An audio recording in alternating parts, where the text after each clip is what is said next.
Doctor सर्वज्ञ शुक्ला, ब्रह्मानंद college Kanpur, और मैं इग्नू का काउंसलर हूँ। और आज जो हम लोग विषय पढ़ने जा रहे हैं वो है BECC 132 principles of micro economics.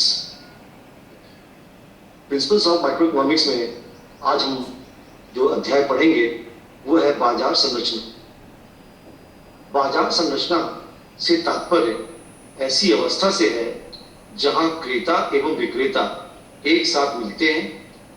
किसी उत्पाद या वस्तु के लिए बाजार का आशय ऐसे समग्र क्षेत्र से है जहां उस क्षेत्र में उत्पाद की एक ही कीमत विद्यमान।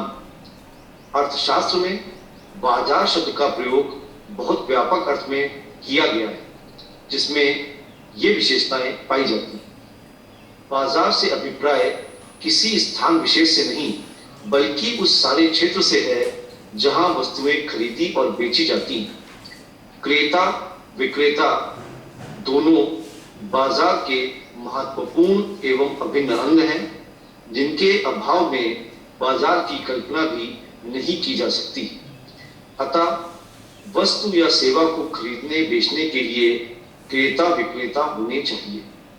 अर्थशास्त्र में प्रत्येक वस्तु का बाजार पृथक पृथक होता है, अर्थात वस्तुएं जितनी होंगी अर्थशास्त्र में उतने ही बाजार माने जाते हैं। बाजार में क्रेताओं एवं विक्रेताओं में स्वतंत्र रूप से प्रतियोगिता होनी चाहिए, अर्थात सौदा करते समय उन पर किसी प्रकार का प्रतिबंध नहीं होना चाहिए।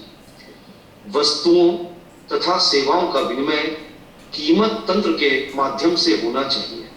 तो ये विशेषताएं एक बाजार संरचना के लिए अर्थशास्त्र में आवश्यक रूप से पाई जानी चाहिए। अब आगे हम लोग इसमें अध्ययन करेंगे बाजार ढांचे का वर्गीकरण।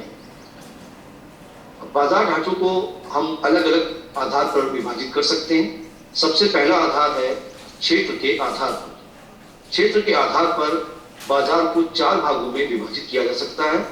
पहला भाग है स्थानीय बाजार।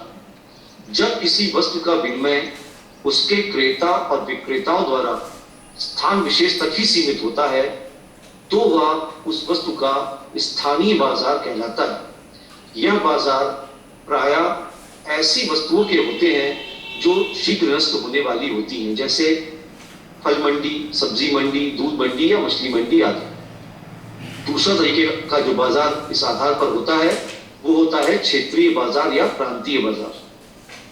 जिन वस्तुओं की बिक्री या खरीद पूरे राज्य या प्रांत में होती है उन वस्तुओं का बाजार प्रांतीय बाजार या क्षेत्रीय बाजार कहलाता है। और तीसरा जो उसमें बाजार होता है वो होता है राष्ट्रीय बाजार।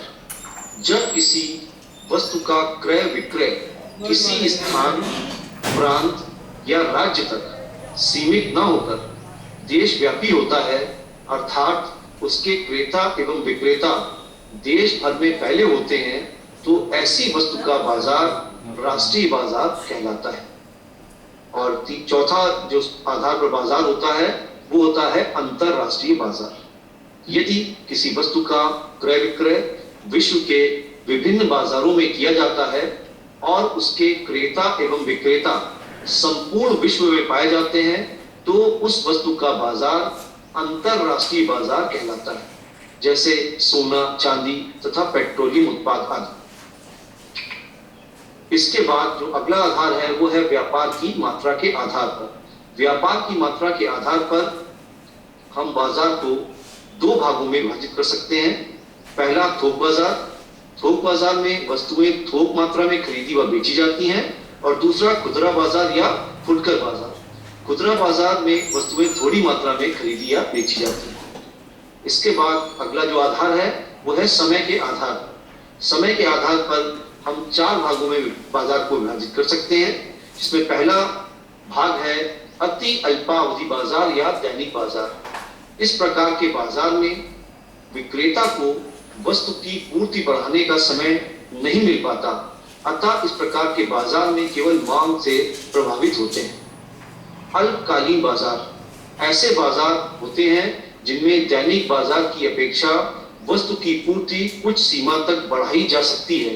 चूंकि पूर्ति मांग के अनुपात में बढ़ाई जा सकती है, इसलिए इन वस्तुओं के मूल्य निर्धारण में मांग पूर्ति प्रभाव ही अधिक प्रभावी रहता है।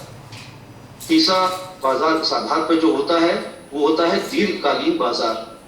दीर्घकालीन बाजार की अवधि इतनी लंबी होती है कि मांग के घटने पर उत्पादक वस्तु की पूर्ति कम और मांग के बढ़ने पर उसकी पूर्ति बढ़ा सकता है। इस प्रकार के बाजार में मूल्य निर्धारण में मांग पूर्ति का समान प्रभाव पड़ता है। और जो चौथा आधार बाजार इस आधार पर होता है वो होता है अति दीर्घकालीन बाजार।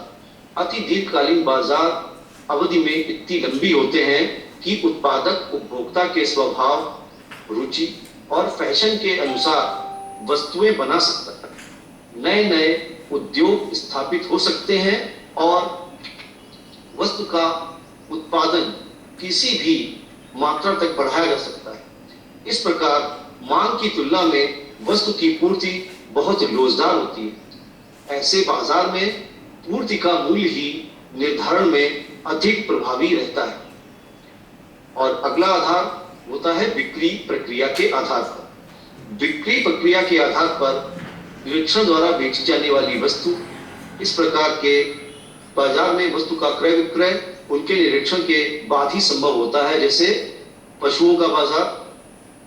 दूसरा जो आधार होता है इसमें वो होता है प्रमाणीकरण वस्तुओं का आधार बाजार। इस प्रकार के बाजार में वस्तु का क्रय विक्रय उनके नमूने या सैंपल देखकर होता है, जैसे सौंदर्य प्रसाधन का बाजार। तीसरा बाजार जो इस आधार पर होता है वो होता है ग्रेडिंग द्वारा वस्तुओं की बिक्री का बाजार। इस प्रकार के बाजार में वस्तुओं में का क्रय विक्रय उनकी ग्रेड के द्वारा किया जाता है। और जो चौथा बाजार इस आधार पर होता है वो होता है ट्रेडमार्क द्वारा बिक्री बाजार। इस बाजार में वस्तुओं के ट्रेडमार्क से ही वस्तु की खरीद बिक्री हो जाती है। इसके बाद अगला जो बाजार आधार है वो है नियंत्रण के आधार। इस आधार पर बाजार को दो भागों में बांटा जा सकता है। पहला नियंत्रित बाजार। नियंत्रित बाजार वो बाजार होते हैं जिनमें वस्तुओं का क्रय विक्रय सरकार के नियंत्रण में रहता है। इस प्रकार का बाजार प्रायः अनिवार्य वस्तुओं से संबंधित होता है। दूसरा जो बाजार इस आधार पर होता है वो होता है अनियंत्रित बाजार। इस प्रकार के बाजार में वस्तुओं के क्रय विक्रय पर किसी प्रकार का सरकारी नियंत्रण नहीं होता। वस्तुओं के खरीद फरोख्त के लिए स्वतंत्र बाजार होता है। तो ये कुछ हमारे आधारभूत बाजार जिनको हम बिना अर्थशास्त्र के भी समझ सकते हैं, लेकिन अर्थशास्त्र के आधार पर जो बाजारों का वर्गीकरण होता है वो होता है प्रतियोगिता के आधार पर। प्रतियोगिता के आधार पर हम बाजार को दो भागों में बांट सकते हैं। पहला पूर्ण प्रतियोगिता बाजार जिसे हम परफेक्ट मार्केट कंपटीशन कहते हैं, और दूसरा अपूर्ण प्रतियोगिता बाजार जिसे हम इम्परफेक्ट मार्केट कंपटीशन कहते हैं। अपूर्ण प्रतियोगिता बाजार में चार तरीके के बाजारों को सम्मिलित किया जाता है, जिसमें द्वयाधिकार यानी कि डुओपोली, अल्पाधिकार यानी ओलिगोपोली, एकाधिकार या एकाधिकार कृत प्रतियोगिता बाजार मोनोपोलिस्टिक कंपटीशन, और एकाधिकार बाजार यानी कि मोनोपोली को सम्मिलित किया जाता है। तो प्रतियोगिता के आधार पर हम इस अध्याय में बाजारों का वर्गीकरण पढ़ेंगे और ये देखेंगे कि कैसे अलग अलग प्रतियोगिता बाजार में हम वस्तुओं का निर्धारण, कीमत का निर्धारण फर्म के आधार पर और उद्योग के आधार पर कैसे करते हैं। सबसे पहले इसमें पूर्ण प्रतियोगिता बाजार। पूर्ण प्रतियोगिता क्या होती है इसके बारे में पहले हम लोग चर्चा करते हैं। पूर्ण प्रतियोगिता बाजार की वह स्थिति है जिसमें क्रेता एवं विक्रेताओं की संख्या अधिक होती है और विभिन्न विक्रेताओं के द्वारा बेची जाने वाली वस्तु क्रेताओं की दृष्टि में समरूप होती है। सामान्य रूप से यह कहा जा सकता है कि पूर्ण प्रतियोगिता बाजार की वह स्थिति है जिसमें क्रेता और विक्रेता बड़ी संख्या में वस्तु का विनिमय करते हैं। उनको बाजार की अवस्था का पूर्ण ज्ञान होता है तथा कीमत की प्रवृत्ति समस्त बाजार में एक समान ही होती है। तो पूर्ण प्रतियोगिता बाजार की कुछ विशेषताएं हैं, उसके बारे में हम लोग चर्चा करते हैं। तो सबसे पहला इसमें जो विशेषता पाई जाती है वो है क्रेताओं और विक्रेताओं की अत्यधिक संख्या का होना। पूर्ण प्रतियोगिता के अंतर्गत विक्रेताओं के साथ साथ क्रेताओं की संख्या भी बहुत ज्यादा होती है, जिसके फलस्वरूप प्रत्येक क्रेता उद्योग के कुल उत्पाद का एक बहुत छोटा सा भाग ही खरीदता है, अर्थात वह अपनी सीमित खरीद या मांग के कारण ही वस्तु की कीमत को प्रभावित करने की स्थिति में नहीं होता। दूसरा, समरूप वस्तुएं या होमोजीनियस प्रोडक्ट। पूर्ण प्रतियोगिता के अंतर्गत सभी फर्मों द्वारा उत्पादित वस्तुएं रंग, रूप, आकार, गुण में समरूप होती हैं, अर्थात बाजार में किसी प्रकार का कोई वस्तु विभेद नहीं पाया जाता है। तीसरा, फर्मों का स्वतंत्र प्रवेश एवं बहिर्गमन। पूर्ण प्रतियोगिता के अंतर्गत फर्मों को उद्योग में प्रवेश करने अथवा उससे बाहर निकलने की पूर्ण स्वतंत्रता होती है। कोई भी फर्म जब चाहे बाजार को ज्वाइन कर सकती है, उसमें प्रवेश कर सकती है और जब चाहे उसको छोड़कर जा सकती है। कोई भी फर्म प्रवेश कर सकती है और जब भी चाहेगी उसको छोड़कर जा सकती है। तो ये एक विशेषता होती है पूर्ण प्रतियोगिता बाजार में। अगला जो इसमें बिंदु है वो है पूर्ण ज्ञान। क्रेताओं एवं विक्रेताओं दोनों को वस्तु की कीमत की पूर्ण जानकारी होती है।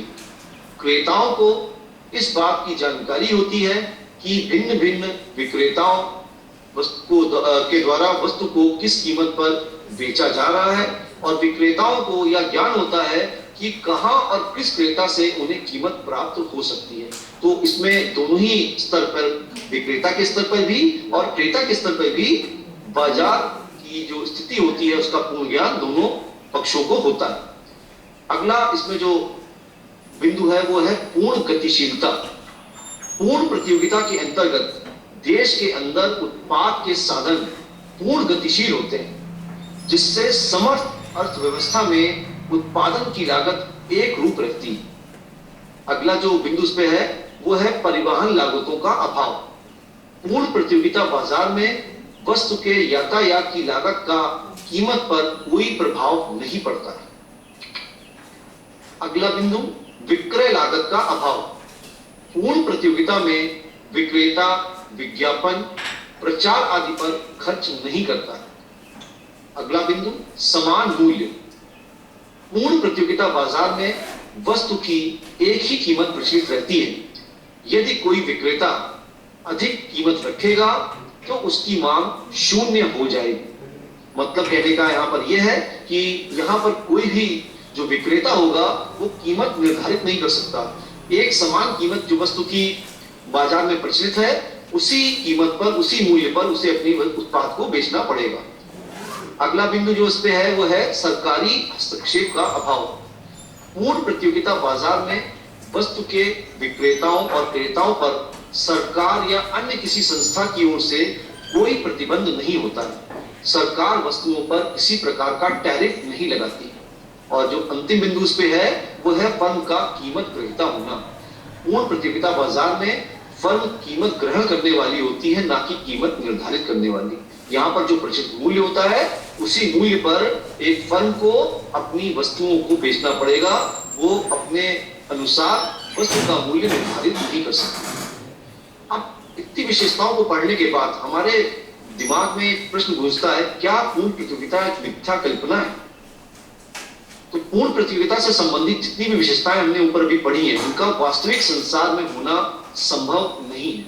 इसलिए अर्थशास्त्रियों का कहना है कि पूर्ण प्रतियोगिता एक कोरी कल्पना मात्र है और इसके अंतर्गत कीमत निर्धारण सिद्धांत की खोज करना व्यर्थ है।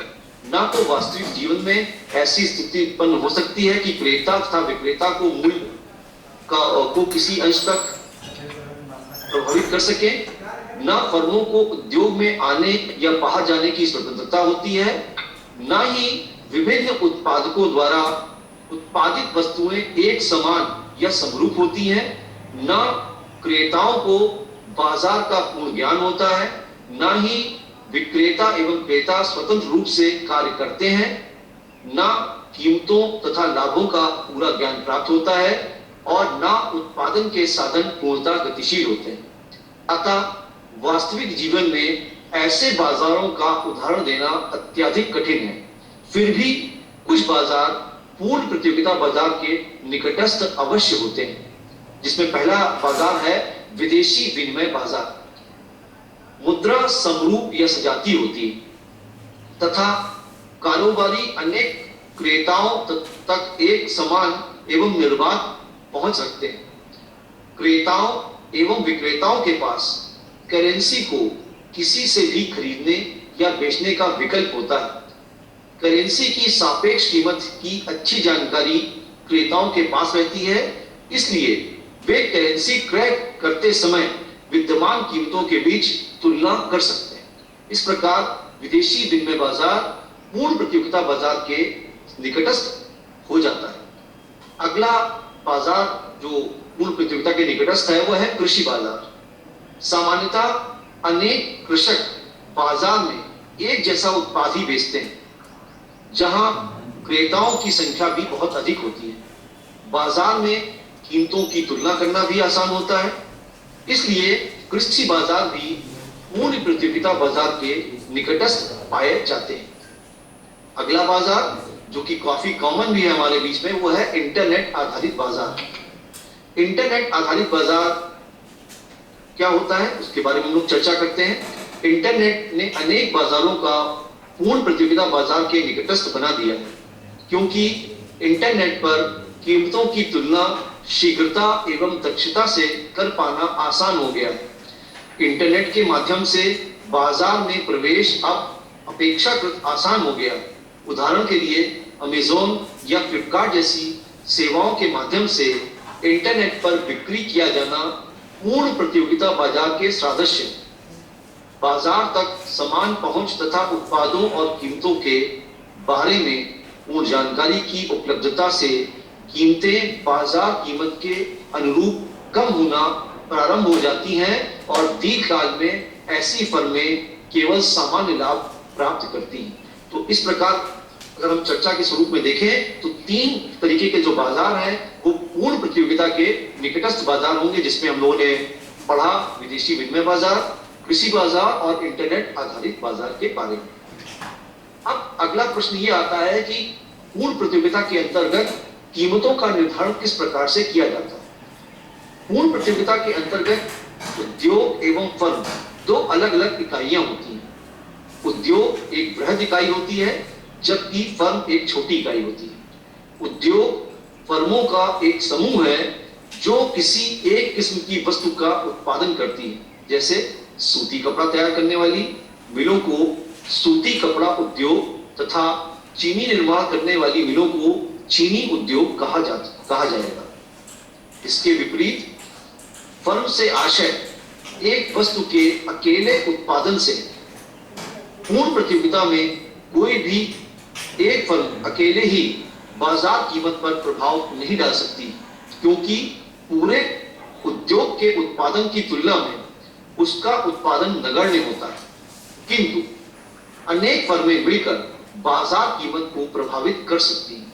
इस प्रकार पूर्ण प्रतियोगिता में एक फर्म जो अकेली है वो फर्म कीमत निर्धारण नहीं कर सकती। अतः पूर्ण प्रतियोगिता के अंतर्गत कीमत निर्धारण का अध्ययन हम अब जो करेंगे इन शीर्षकों के अंतर्गत कर सकते हैं। सबसे पहला, उद्योग द्वारा कीमत निर्धारण। उद्योग एवं उपभोक्ताओं के स्वार्थ एक दूसरे के विपरीत होते हैं। उद्योग अधिक से अधिक कीमत वसूल करना चाहता है, जबकि उपभोक्ता कम से कम कीमत देना चाहता है। सौदा तय वहां होता है जब दोनों एक कीमत पर राजी हो जाते हैं। यही कीमत संतुलन की कीमत होती है, क्योंकि यह विपरीत स्वार्थों के बीच संतुलन लाती है। अन्य शब्दों में हम ये कह सकते हैं कि पूर्ण प्रतियोगिता में साम्य कीमत का निर्धारण किसी एक उत्पादक फर्म द्वारा नहीं, बल्कि सभी क्रेताओं एवं विक्रेताओं द्वारा होता है। अर्थात उद्योग की मांग और पूर्ति,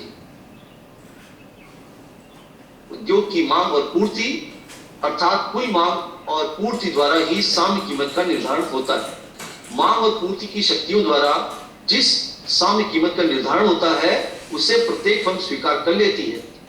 यानी फर्म स्वयं कीमत निर्धारण नहीं कर सकती, बल्कि जो कीमत उद्योग द्वारा तय होती है उसे ही फर्मों को स्वीकार करना पड़ता है। इस प्रकार इस विवेचना से ये चीजें स्पष्ट होकर हमारे सामने आती हैं।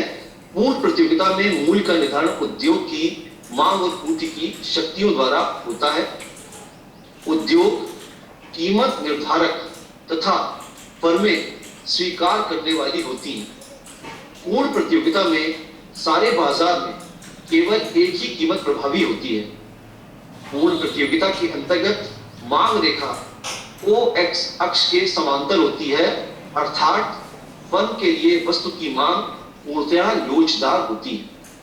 पूर्ण प्रतियोगिता में कीमत औसत आय तथा सीमांत आय तीनों के बराबर होती है, अर्थात price is equal to average revenue is equal to marginal revenue, यानी कि कीमत बराबर औसत मूल्य या औसत आगम बराबर सीमांत आगम। तो ये कुछ विशेषताएं हैं हमारी कीमत निर्धारण करने में फर्म के सापेक्ष में, उद्योग के सापेक्ष में। फर्म का साम्य या कीमत निर्धारण, अब अगला जो बिंदु हम लोग इस पर चर्चा में लाएंगे वो है फर्म का साम्य या कीमत निर्धारण। एक फर्म साम्य की स्थिति में तब कही जाएगी जबकि उसके उत्पाद की मात्रा में परिवर्तन की कोई प्रवृत्ति नहीं हो, अर्थात साम्यावस्था में फर्म उत्पादन की वह मात्रा तथा वह कीमत निश्चित करेगी जिस पर उसको अधिकतम लाभ या अधिकतम शुद्ध आय प्राप्त होती। संक्षेप में फर्म के साम्य की अवस्था में ये विशेषताएं पाई जाती हैं। पहला बिंदु, इस स्थिति में फर्म अपनी कीमत या उत्पादन की मात्रा में किसी प्रकार का परिवर्तन नहीं करना चाहती। दूसरा बिंदु, फर्म परिवर्तनहीनता की स्थिति में उस समय पहुंचती है जबकि उसे अधिकतम लाभ प्राप्त होता है। और तीसरा बिंदु, साम्य की अवस्था में उत्पादन लागत न्यूनतम होती। अब फर्म के साम्य की कुछ विशेषताएं हैं, विश्लेषण की कुछ मान्यताएं हैं, उनके बारे में हम लोग अध्ययन करते हैं। इसमें पहला पॉइंट है या पहला बिंदु है, प्रत्येक फर्म या उत्पादक का व्यवहार विवेकपूर्ण है और उसका मुख्य उद्देश्य अपने मौद्रिक लाभों को अधिकतम करना होता है। दूसरा बिंदु, फर्म उत्पादन की मौद्रिक लागतों को न्यूनतम बनाने के लिए प्रयत्नशील रहती है। तीसरा बिंदु, प्रत्येक फर्म केवल एक ही वस्तु का उत्पादन करती है। अगला बिंदु, उत्पत्ति के प्रत्येक साधन का मूल्य निश्चित होता है। अगला बिंदु, उत्पत्ति के साधन की सभी इकाइयां समान रूप से कार्यकुशल हैं और सभी साधनों की पूर्ति बाजार में प्रचलित कीमतों पर असीमित लोच वाली होती है। तो ये कुछ मान्यताएं हैं फर्म के साम्य विश्लेषण की। अब पूर्ण प्रतियोगिता में फर्म का साम्य किस प्रकार निर्धारित किया जाता है, उसके लिए हम दो विधियों का प्रयोग करते हैं, जिसमें पहली विधि है कुल आय तथा व्यय विधि। इस विधि का प्रयोग करने के लिए हमें दो प्रकार की सूचनाओं की आवश्यकता पड़ती है।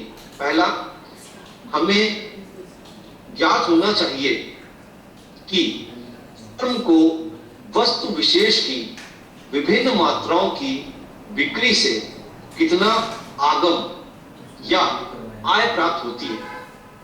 अगला बिंदु, इन वस्तुओं के उत्पादन पर फर्म कितनी कुल लागत व्यय करती है। एक फर्म उस समय संतुलन में होती है जब उसे अधिकतम लाभ प्राप्त हो रहा हो। फर्म के कुल लाभ का अनुमान कुल आय में से कुल लागत को घटाकर लगाया जा सकता है। इस प्रकार कुल लाभ बराबर कुल आय माइनस कुल लागत। अब इसको हम लोग रेखा चित्र द्वारा एक स्पष्टीकरण से समझ सकते हैं। मैं आपको रेखा चित्र पहले दिखा देता हूं, फिर उसको मैं स्पष्टीकरण आपको दिखाता हूं। ये देखिए, ये एक रेखा चित्र है जिसमें हम कुल आय और कुल लागत विधि से या कुल आगम और कुल लागत विधि से कीमत निर्धारण कर रहे हैं फर्म के सामने की। अब इसका मैं आपको एक विश्लेषण समझाता हूं। रेखा चित्र जो भी आपके सामने आया, उसका स्पष्टीकरण होने से आपको इस समझ में आ जाएगा कि कैसे हम फर्म के साम की अवस्था को में मूल्य को निर्धारित कर सकते हैं। फर्म के संतुलन को कुल आगम और कुल लागत विधि द्वारा रेखा चित्र की सहायता से स्पष्ट किया जा सकता है। रेखा चित्र द्वारा स्पष्ट है कि फर्म जैसे जैसे उत्पादन में वृद्धि करती है वैसे वैसे कुल आगम वक्र और कुल लागत वक्र के बीच की दूरी बढ़ती जाती है। जैसे आप यहां पर देख सकते हैं, देखिए जो ये कर्व जा रहा है, हमारा वक्र जा रहा है जो टीसी, ये टोटल कॉस्ट यानी कि कुल लागत है, और जो ये टीआर कर्व हमारा जा रहा है ये टोटल रेवेन्यू यानी कि कुल आगम। जहां पर इनके बीच का अंतर सबसे अधिक है वहां पर हमको सबसे अधिकतम लाभ मिलेगा। इसी को देखिए आपको इस प्रदर्शन के द्वारा समझाया जा रहा है। तो रेखा चित्र से स्पष्ट है कि फर्म जैसे जैसे उत्पादन में वृद्धि करती है वैसे वैसे कुल आगम वक्र और कुल लागत वक्र के बीच की दूरी बढ़ती जाती है, अर्थात फर्म का लाभ बढ़ता जाता है। ओएम उत्पादन पर फर्म को अधिकतम एबी यानी कि एबी का मतलब क्या है, यहां पर एएम और बीएम के बीच की दूरी का अंतर के बराबर लाभ मिलता है। अतः फर्म का संतुलन ओएम बिंदु पर होता है। यदि फर्म उत्पादन की मात्रा ओएम से बढ़ाती है तब भी लाभ एबी से कम हो जाता है। अब प्रश्न यह है कि उत्पादन की मात्रा को कैसे ज्ञात कर सकते हैं। ओएम उत्पादन की मात्रा ज्ञात करने के लिए हमें टीसी वक्र तथा टीआर वक्र के विभिन्न बिंदुओं पर स्पर्श रेखाएं खींचनी होंगी। जहां पर कुल आय वक्र तथा कुल लागत वक्र की स्पर्श रेखाएं समांतर होती हैं, वहां पर इन बिंदुओं के बीच का अधिकतम अंतर होगा। रेखा चित्र में टीआर वक्र के आई बिंदु पर टीटी तथा टीसी वक्र के 6 बिंदु पर T1 स्पर्श रेखाएं हैं और एक दूसरे के समांतर रहता। यहाँ पर ये पता लगाया जा सकता है कि यहाँ पर जो फर्म होगी वो साम्य की स्थिति में होगी। ये देखिए आपके सामने दोबारा से मैं रेखा चित्र प्रदर्शित कर दे रहा हूँ, और इसमें आप देख रहे हैं यहाँ पर कि जो हमारे दोनों वक्रों के बीच में अधिकतम अंतर है वो किस बिंदुओं पर है, और उस बिंदु पर हमारे उत्पादन का की क्या प्रायश्चितता होती है वो हम यहाँ पर निर्धारित कर सकते हैं कुल आगम और कुल लागत विधि के द्वारा। और दूसरी विधि जो उसमें है वो है सीमांत आय तथा सीमांत लागत विधि। इस विधि के अनुसार फर्म का साम्य उस उत्पादन स्तर पर होता है जहां पर उसकी कीमत या सीमांत कीमत सीमांत आय के बराबर होती है। अल्पकाल में पूर्ण प्रतियोगिता के अंतर्गत फर्म का साम्य 2 शर्तों पर आधारित होता है। पहली शर्त सीमांत लागत बराबर सीमांत आगम माइनस कीमत, और दूसरा संतुलन बिंदु पर सीमांत लागत वक्र ऊपर चढ़ता हुआ हो। ये अगर 2 आधारभूत शर्तें हैं हमारे अल्पकाल के में पूर्ण प्रतियोगिता के अंतर्गत फर्म के साम्य के लिए। अल्पकाल में समय इतना नहीं होता है कि मांग के अनुसार पूर्ति को समायोजित किया जा सके, इसलिए अल्पकाल में साम्य की स्थिति में फर्म को 3 परिस्थितियों का सामना करना पड़ सकता है। पहली परिस्थिति, यदि एक फर्म की औसत लागत औसत आय से अधिक है तो फर्म को हानि होगी। यदि एक फर्म की औसत लागत औसत आय के बराबर है तो फर्म को केवल सामान्य लाभ प्राप्त होता है। यदि फर्म की औसत लागत औसत आय से कम है तो फर्म को असामान्य लाभ होगा। इन 3 अवस्थाओं को रेखा चित्र की सहायता से स्पष्ट किया जा सकता है। सबसे पहला साधारण लाभ देखते हैं हम लोग। पहले रेखा चित्र में अभी आपके सामने एक रेखा चित्र प्रस्तुत करूंगा मैं, और उसमें आपको दिखाऊंगा कि कैसे असामान्य लाभ की स्थिति उत्पन्न होती है पूर्ण प्रतियोगिता के अंतर्गत अल्पकाल में फर्म के साम्य को निर्धारित करते समय। रेखा चित्र में उद्योग में कुल मांग और पूर्ति की शक्तियों द्वारा की P1 बिंदु पर P1M1 कीमत निर्धारित होती है। चूंकि फर्म के लिए यह कीमत निर्धारित है, इसलिए P1 बिंदु से एक P रेखा X के समांतर खींची गई है।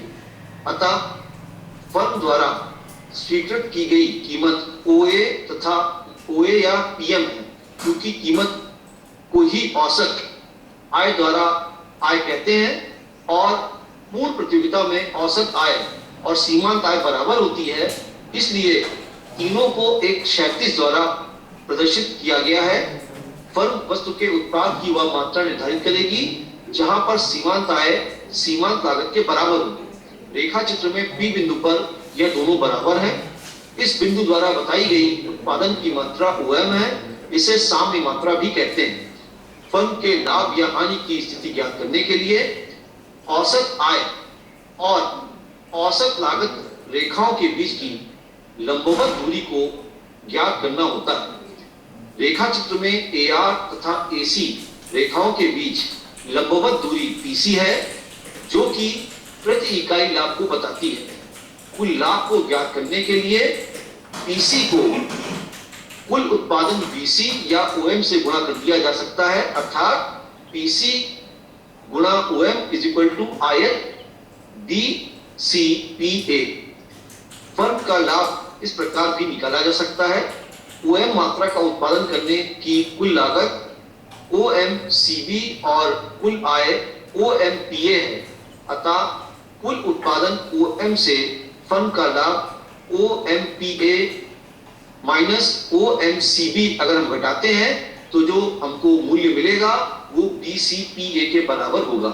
इस प्रकार रेखा चित्र से स्पष्ट है कि संतुलन की अवस्था में फर्म PM कीमत लेगी, OM वस्तु का उत्पादन करेगी और DCPA उसे कुल लाभ होगा। अब देखिए मैं आपके सामने रेखा चित्र प्रदर्शित कर रहा हूं और आपको दिखा रहा हूं कि कैसे इसमें हम साम्य की स्थिति में आएंगे। ये देखिए आपके सामने रेखा चित्र है ये, और इसमें देखिए प्राइस बराबर average revenue is equal to marginal revenue, यानी कि कीमत बराबर औसत आगम बराबर सीमांत आगम। और ये जो आप डॉटेड लाइन देख रहे हैं ये आयत है DCPA, जो हमारी असामान्य लाभ की स्थिति को प्रदर्शित कर रहा है। और देखिए यहाँ पर जो एवरेज कॉस्ट कर्व है, यानी कि जो AC कर्व है, उसको मार्जिनल कॉस्ट कर्व या सीमांत लागत वक्र जो है वो हम नीचे बिंदु से काट रहा है। और यहाँ पर देखिए जो ये आपके सामने डिमांड कर्व दिया गया है, D से जो प्रदर्शित हो रहा है ये डिमांड कर्व है। और यहाँ पर जहां पर इसको ये सीमांत लागत वक्र टच करता है या छूता है, वहां से हम अपने उत्पादन को आधारित करते हैं। और देखिए OM के बराबर उत्पादन करने पर हमको असाधारण लाभ DCPA के बराबर प्राप्त होगा, जो कि अभी आपको मैं स्पष्टीकरण द्वारा बता भी चुका हूं। इसके आगे हम लोग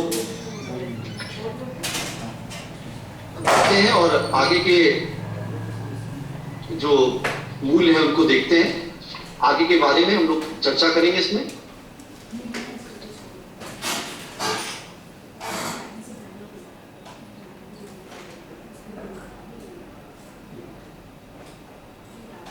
देखिए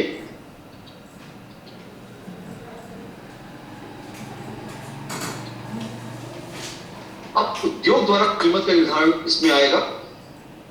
तो उद्योग के द्वारा कीमत निर्धारण को हम लोग चर्चा में बता चुके हैं और इसके आगे की जो चर्चा है हम लोग जारी रखते हैं।